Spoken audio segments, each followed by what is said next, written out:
Everyone, কেমন আছেন আপনারা সবাই? তো সকাল সকাল ঘুম থেকে উঠে আমি বিছানাটা ভালো করে গুছিয়ে নিচ্ছিলাম। এরপর ঘরটা ঝাড়ু দিয়ে ভালো করে মুছে নিলাম।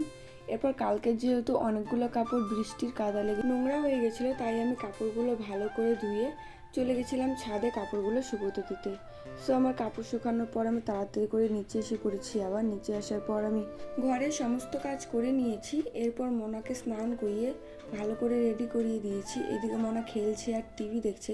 ততক্ষণে আমিও স্নান করে চলে এসেছি। স্নান করে আসার পর একটু স্কিন কেয়ার করে পুজো দিয়ে দিলাম। এরপর সন্ধেবেলা আমাদের বাড়িতে আমার ছোটো ননদ মানে ছোটদি এসেছিল। এরপর এদের সাথে একটু সময় কাটাচ্ছিলাম।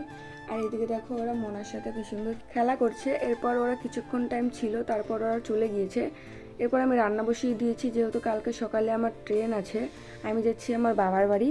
এই জন্য আমি তাড়াতাড়ি করে রান্না করে নিয়েছি। এরপর ব্যাগ প্যাকিং করছিলাম রাতের বেলা। সো ফাইনালি সমস্ত ব্যাগ প্যাকিং করা হয়ে গেছে। এরপর থেকে আপনারা আমাকে নেক্সট ভিডিওতে আমার বাবার বাড়িতে দেখবেন। ততক্ষণের জন্য সবাইকে জানাই বাই বাই।